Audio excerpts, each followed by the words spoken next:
last night about Kashmir, and the Prime Minister really feels he has it under control. I know they speak with Pakistan, and I'm sure that they will be able to do something that will be very good. I spoke about it last night at Guru. Mr. Modi, do you want to add?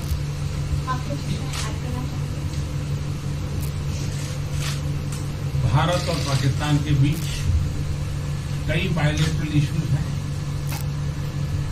और पाकिस्तान के प्रधानमंत्री के चुनाव के बाद जब मैंने उनको टेलीफोन किया था तब मैंने उनसे कहा है कि पाकिस्तान को भी गरीबी के खिलाफ लड़ना है, भारत को भी गरीबी के खिलाफ लड़ना है, पाकिस्तान को भी अशिक्षा के खिलाफ लड़ना है, भारत को भी अशिक्षा के खिलाफ लड़ना है, पाकिस्तान को भी बीमारी के खिलाफ लड़ना है, भारत को भी बीमारी के खिलाफ लड़ना है। हम दोनों देश मिलकर के गरीबी के खिलाफ लड़ें, हमारी असुविधाओं के खिलाफ लड़ें और हम मिलकर के दोनों देश की आवाम की भलाई के लिए काम करें। ये संदेश मैंने पाकिस्तान के प्रधानमंत्री जी को भी दिया है और राष्ट्रपति ट्रंप से भी हमेशा हमारे इस बायलैटरल संबंधों के संबंध में बात होती रहती है। Between India and Pakistan, there are many bilateral issues. And after Mr. Imran Khan became the Prime Minister of Pakistan, I called him up to congratulate him, and I told him that Pakistan needs to fight poverty, India too. Pakistan needs to fight illiteracy, India too. Pakistan needs to fight disease, India too. And so together, let us join our forces to fight poverty and all the ills that are facing our two countries. Let us work together for the welfare of the people of our two countries. And this is the message that I keep giving my counterpart in Pakistan. Along with President Trump, we also keep talking about the different bilateral issues between us. Mr. Modi, would you like to have President Trump be involved in negotiating between Pakistan and India? Bharat और पाकिस्तान के सारे issues bilateral हैं और इसलिए हम दुनिया के किसी भी देश को इनके लिए कष्ट नहीं देते हैं और मुझे विश्वास है कि भारत और पाकिस्तान जो 1947 के पहले एक ही थे, हम मिलजुल करके हमारी समस्याओं पर चर्चा भी कर सकते हैं और समाधान भी कर सकते हैं। India and Pakistan have all the issues are of bilateral nature, and we do not want to give pains to any country in the world to in fact try to do anything in this, because these issues are bilateral. And I trust that before 1947, when we were one country, that even afterwards we can find solutions through discussions. Mr. President, is that offer still on the table? I'm here. I have a very good relationship with both gentlemen, and I'm here if for any reason, but I think they can do it themselves very well. We've been doing it for a long time. President, the Chinese have said today publicly that it's more low-level calls that have happened, and they're downplaying the significance of the calls the U.S. administration. I don't know what you mean by that. Low level? The vice premier is low level? I don't think so. What's in your mind, they're low level? What is the position of the gentleman that was quoted in the newspaper today? Right. Well, the Vice Premier, Leo, came out with very significant statements, and we've been communicating through intermediaries back and forth with him. It's the Vice Premier of China. Yes, sir, I understand. That's not low level. I understand, I agree. I was just, there was a statement that the spokesman from Foreign Ministry, for instance, said they weren't aware of the calls happening. I don't know about his There's been communication at the highest level. At the highest level. Can you clarify the calls? No, I don't want to. We don't want to go into. We don't want to go into. Hey, look. In the meantime, our country is doing great. We're doing great. And the Prime Minister just congratulated me. Everybody that's met has congratulated us on the job we're doing in the United States with our economy. Our economy is phenomenal, best it's ever been, and that's despite the trade deals. And when the trade deals get done, like we did with Japan yesterday, we did a really big, tremendous trade deal with Japan. And we have others coming. We're negotiating now in earnest with the European Union because they want to do that. They want to do that, and I do too. So we have. When we get these deals done, our country will be transformed. I mean, it'll be monetarily transformed. It's such a difference. between the horrible, horrible one-sided deals that we had in the past. And frankly, past administrations should be ashamed of themselves for allowing that. But we have many of them. One of them is the USMCA, Mexico-Canada. And hopefully that'll get voted on very quickly. Everybody wants it to happen, so hopefully we can make that a bipartisan bill. But we have many trade deals that are doing very well, and including China. And I think it was necessary to go through this, you would say a rough patch, but I'd say maybe much more than a rough patch. But that's okay, because we've been paid billions and billions of dollars. And you know that prices haven't gone up, and there's been no inflation. And we've put a lot of money in the Treasury, and tens of billions of dollars. And I've given a lot of it to the farmers that were hurt.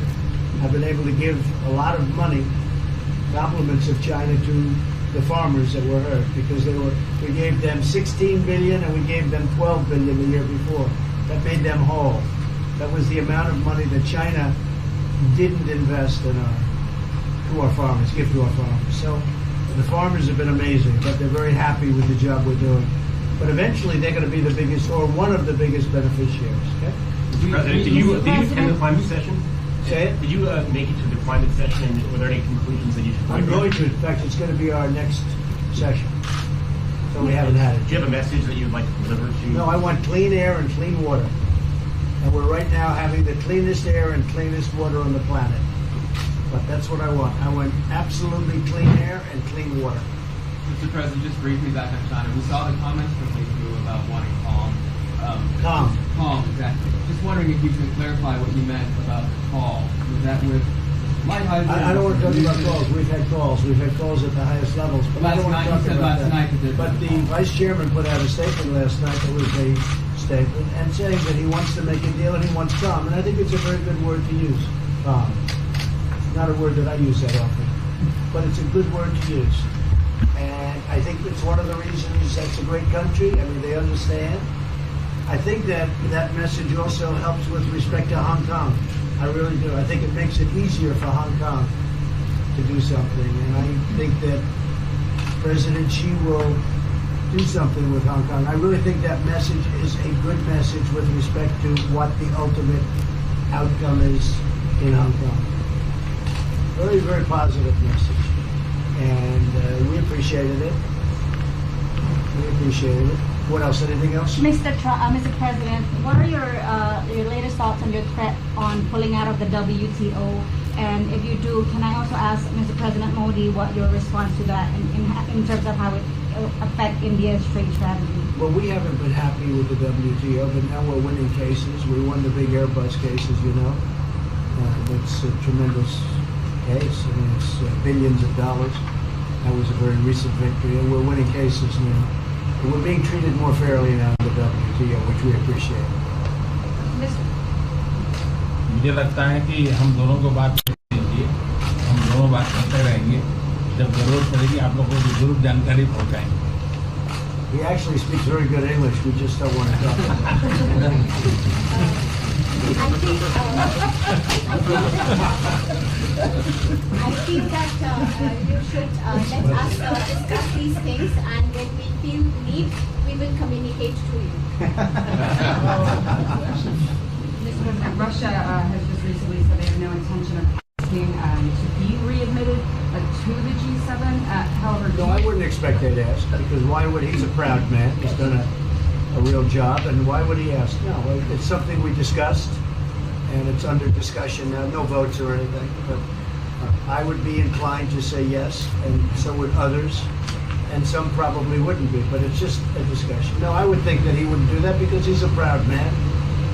He wouldn't ask, but if something would happen, he would be asked, and I'm sure he would say yes to that. do you have any indication from them that they would accept? No, I think it was a very good discussion. It was the initial discussion, but it was a very good discussion. But I think it would be appropriate. I think it would be good for Russia. I think it would be good for everybody. I think it would be a positive. But it's just a discussion that we had. It was a very interesting discussion and very, I think pretty even. I think ultimately people like the idea. Mr. President, what would be your message to the American people in terms of what is your biggest achievement at this G7? Well, we've had a lot of achievements. We have an achievement with Prime Minister Modi because we're doing great trade. We're doing a lot of trade with India. That's an achievement. I think, obviously, the Japan deal is a tremendous achievement because it's one of the biggest trade deals, and it affects directly our farmers. Even the fact that he's taking all of the excess corn that China didn't take, hundreds of millions of dollars worth of corn, and he's buying that. Japan is buying all of that corn at a fair price, and that was great. So that was very important. I also think that unity is very important. We had a very good, despite you read the newspaper stories, the stories bear no resemblance to what's taking place. You saw me with Chancellor Merkel. You saw me with all of them. The relationship is great. We have 7 nations. In addition to that, we have other nations like India and others that came in. Australia came in, Scott. We have a lot of people came in. And I'll tell you, that it's been total unity. What would be the area of most dissension. unity, There's been sir? no dissension. There's been no fights or arguments. There's been no anything. I mean, there's been great unity here. And honestly, the papers haven't reported how good it's been. So what would be your most common ground? Is it climate change? Is it gender equality? I think we have a lot of things, but I think really the unity, the fact that we're all getting along so well, I think is one of the big takes from this. We really have good relationships, and we're doing a lot about a lot. Just so we get our reporting right, I'm going to give it one more crack on China. When you were referring earlier to the Buddha statement, which we all saw, did you mean to say that there was also a call last night, or was there not actually a call? There were discussions that went back and forth. Let's just leave it at that. Last night, and before last night. Yes. With China? Last with China, and before last night. Numerous. Look, they want to get something done. I've been saying that for a long reason. And why wouldn't they? They want to get something done. They've lost millions of jobs. Their supply chains are being hurt. And once those supply chains go, you can develop new supply chains. You can't get them back into China. So China is run by really a great leader. I think he's a great leader. He wants to do something. They lost over 3 million jobs in a very short period of time. A lot of companies have left China and they're leaving China. They want to get it done. I knew that. I could have told you that without talking, but we are talking. And would you still like to see U.S. companies leave China? Depends on whether or not we make a deal. If we don't make a deal, I'd like to see them leave China. Absolutely. If we make a deal, I'd like to see them stay there and do a great job. Mr. President, on the Afghanistan peace talks, do you have an updated timeline? Are there any snags? No timeline, whatever it is. We're no rush. I mean, we're there. We're really a peacekeeping force more than anything else, frankly. And said we could win that war in a very short period of time, but I'm not looking to kill 10 million people. Okay? And we are working along with the Taliban, with the government, and other people too. And we'll see what happens. No timeline. Thank you very much. We're going to be doing a news conference in a little while. Just one more thing. If you need one, do you need one? I don't think you need one. I mean, I can't imagine any other question. I just want to thank the Prime Minister. He's a great leader right here. Would you allow him to have nuclear weapons? Great election result. Would you allow him to have nuclear weapons, sir? Thank you, Press. Thank you, Press. Would you allow India to have Thank you, nuclear Press. weapons? Thank you. Thank you, Press. Thank you, Press. Subscribe to our channel by clicking the subscribe button. Click the bell button and enjoy the latest uploads from our channel.